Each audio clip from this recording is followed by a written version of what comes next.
Hi, my name's Leo and I'm a boat builder and a sailor, and I'm on a mission to sail this boat, Tally-Ho, back from the Pacific Ocean to the UK to sail once again in the Fastnet race 100 years after she won it in 1927. And right now we're at a really important part of that journey because we're in Panama City and we're about to transit through the Panama Canal, going from the Pacific Ocean into the Atlantic Ocean and the Caribbean Sea, and it'll be the first time that this boat has been in the Atlantic since the 1960s. Now we're actually anchored right next to the channel that leads into the locks. We'll probably be going through some of the locks with very large ships, so there can be a lot of turbulence, a lot of prop wash, and of course if the lines aren't handled correctly as the boats go up and down, a lot of damage can be done. So we're hoping for a smooth transit, but of course anything can happen, and we've got 4 new crew on board who you guys haven't met yet, and as we go through the locks and the canal I'm going to be discussing what it took to organise the transit and how much it cost and that sort of thing. Hi, I'm Ollie, I'm Leo's cousin, and me and my daughter Eva come over for a couple of weeks to help get through the Panama Canal. Yeah. Because then I have nothing to say. Well, now you do. And I'm Eva, Ollie's daughter, and we've come out to help on the Panama Canal. Great. Any sailing experience? No. Been practicing your bowlines? Yeah. Yeah, got the boat on the sail. Hi, I'm Rob. And I'm Joe. We're getting ready to transit on our own boat, so we want to get the experience of how the canal operates by volunteering as line handlers. Hi, Leo. Hi.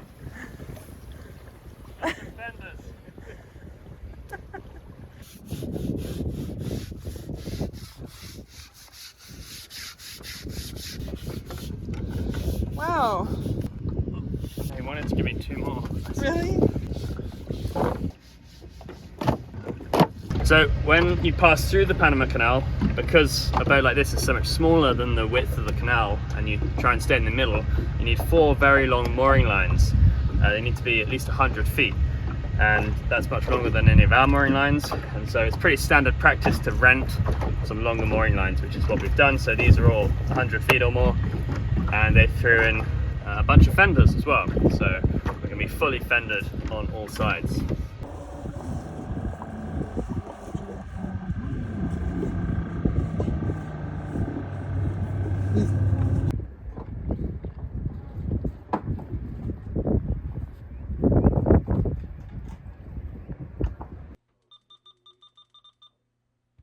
Flamenco signal station, Flamenco signal station, Tally-Ho, Tally-Ho. Tally-Ho, Flamenco station, good morning. Advice for onboarding about 45 minutes, 0430 local time. Copy that, thanks. Okay, so it's about 3:45 in the morning, and we're getting ready to hoist anchor. We'll turn the engine on, get the anchor up, and then head out just outside the anchorage, and that's where our canal advisor will board the boat and join us, and they will be guiding us through into the first lock and through the canal. Really good. Well, actually, we were dragging at first. You guys ready? I'm born ready, I think.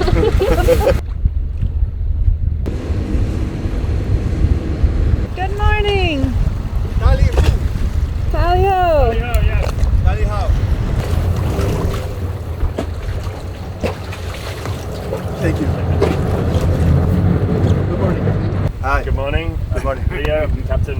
Nice to meet you. What's your name? Reynaldo. Reynaldo. Nice to Good meet you, morning. Ronaldo. Mucho gusto. Nice to meet you. Now the Panama Canal is undoubtedly one of the most impressive engineering feats in the world, and it has a very interesting and quite gruesome history which I'm going to get into, but for now I want to talk a little bit just about how it's laid out practically and how the process is to organise a transit through the canal. Geographically, it can be pretty surprising that if you travel from the Pacific Ocean to the Caribbean Sea, which of course is in the Atlantic Ocean, you actually come out further to the north and the west of where you entered the canal. Now the canal is a little over 50 miles or 80 kilometers long, and most of it runs through a man-made lake which is about 85 feet above sea level. To get the vessels up to the level of the lake and then down again, there are 3 sets of original locks on either end of the canal. Now in the last few decades, modern ships outgrew the size of the locks, so more recently additional locks were built on each end. Each lock uses fresh water from inside the lake and the rivers that feed the lake to change the water level to raise and lower the vessels.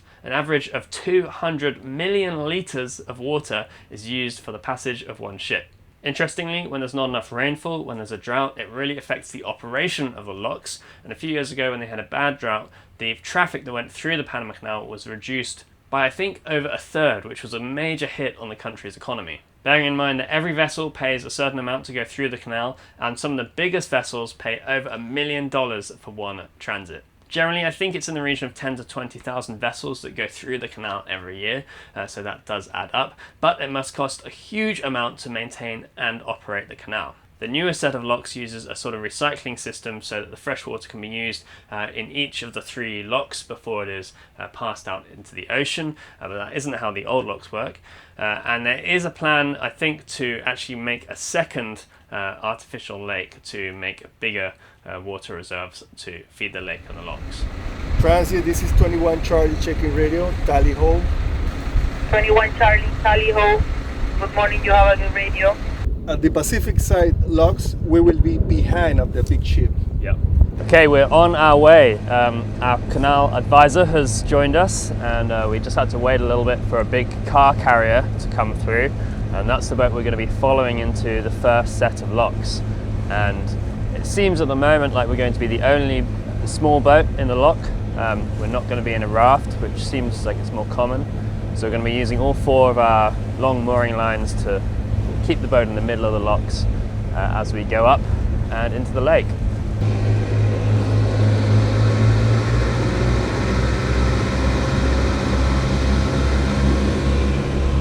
Transit, this is 21 Charlie, we are on the way. 21 Charlie, channel 0519, going to the east with 21. Now the 3 lock basins on the Atlantic side lead right into each other, they're adjoining, but the 3 on the Pacific side, which we'll be going through first, there's 2 and then there's a gap, a small lake, and then there's the 3rd one before you get into the cut and then the main lake. The process of organising a transit through the locks for a small vessel like Tally-Ho actually wasn't that complicated for us because we used an agent. Now most small vessels do use an agent, although there are a few which don't, and they save some money. But using an agent does save a lot of time and a lot of paperwork and a lot of visits to different official offices in Panama City, and they supply you with the fenders and the lines you need and so on. So for us, I do think it was worth it. We had to supply the agent with many details about the boat, including lots of very precise measurements, which they then submit to the Canal Authority. And we were not able to get an actual transit date until we arrived in the Panama City area. Now, I've heard different people having different experiences with this, so it might not be the same for everyone, but for us, we actually had to show up and be seen on AIS and have a meeting with the agent in Panama City before they could book us a firm transit date. Other than that, you have to have 4 dedicated line handlers to operate the mooring lines when you're going through the canal. You also have a canal advisor on board who's a little bit like a pilot. They will help you navigate through and explain what's going on. They'll communicate with the Canal Authority via their own radio. And you do have to provide them with 2 good meals and shelter on the deck of the boat and so on. And if the food you cook is substandard or they don't like it, they are entitled to order in a takeout meal which gets delivered via tugboat and will cost you, the vessel owner, quite a lot in delivery fees.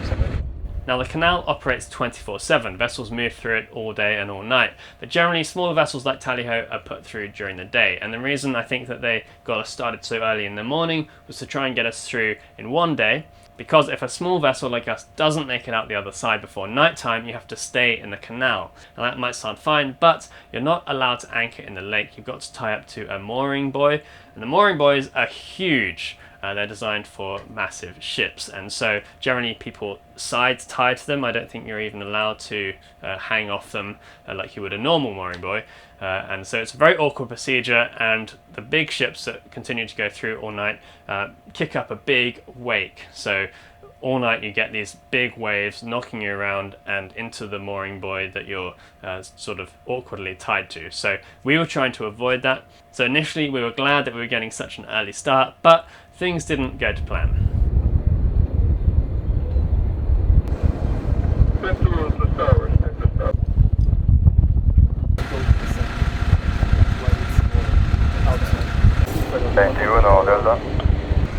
So we're just waiting outside the first lock still, and the vessel that is ahead of us, and we're supposed to share the lock with them, apparently they're having engine troubles. So I think they're still going to go through the lock, but maybe they're going to have a tug with them, and that might mean there won't be enough room for us, perhaps. So we may have to wait and go through with the next vessel. We'll see.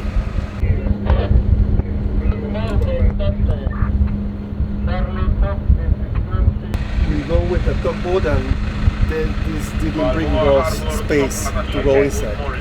This other one, Yeah.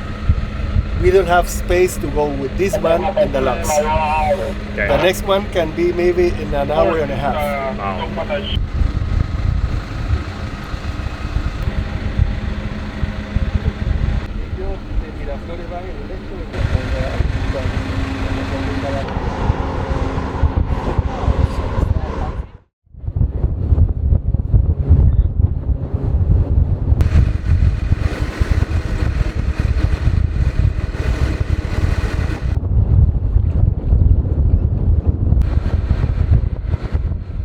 So when a small vessel enters one of the locks of the Panama Canal, it normally has 4 mooring lines going out, 2 off the bow and 2 on the stern, and those keep the boat in the center of the lock so it can't hit against the walls. Often small boats pass through the locks in rafts of 2 or 3 boats abreast of each other and tied to each other, but in this case there were no other small boats going through the same day, so we were on our own. To get the mooring lines from the boat out to the lock walls, the lock workers start by throwing heaving lines from the lock to the boat. Now, heaving line is a piece of rope line designed for throwing, for heaving. So it's a thin, lightweight, long piece of line with a weight on the end that you throw. And the weight at the end is normally a monkey's fist, which is a type of knot that often wraps around something inside, like a metal ball. So in this case, they throw their heaving lines onto the deck, and you have to be careful because that ball is quite heavy. It can break things or hurt people.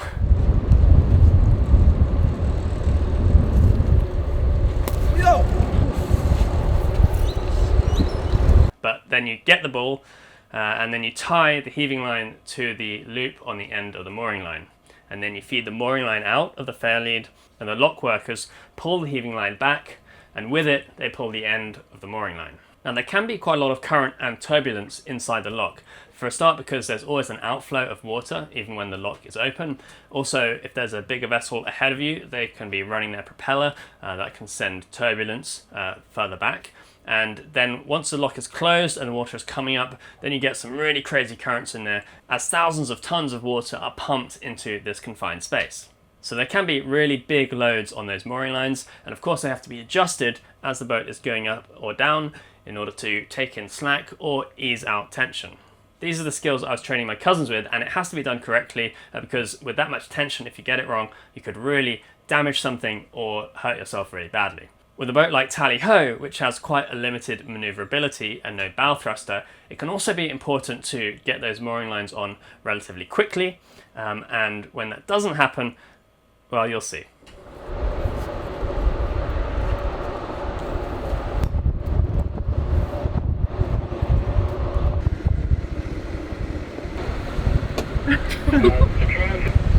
Bring the line to the guys.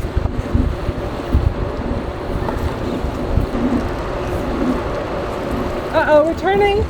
We're turning. Bring more line.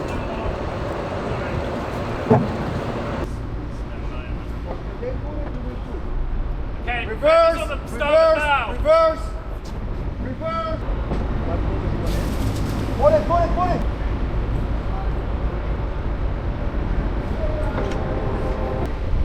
We are pulling from port. Okay, take up slack.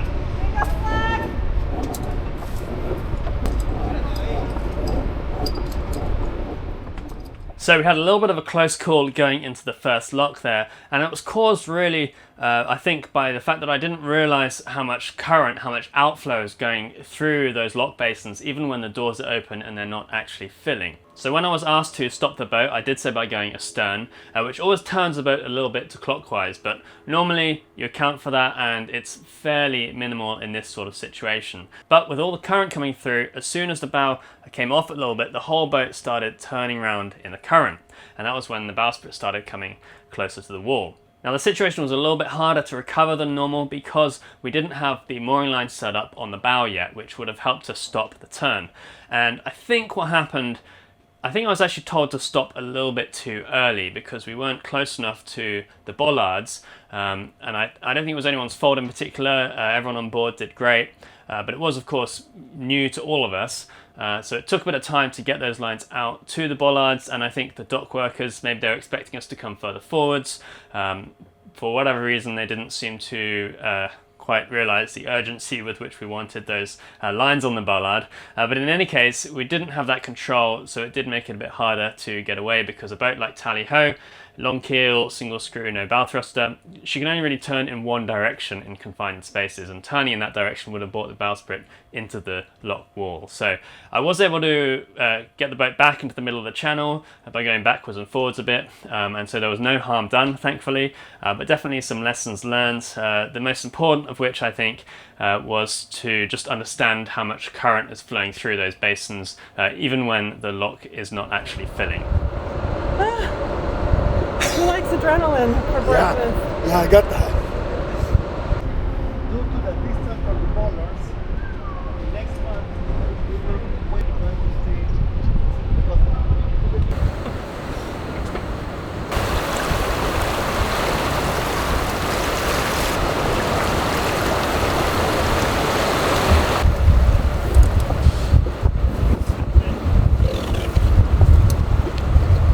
stay Side of the left floated north 29 Charlie. Over.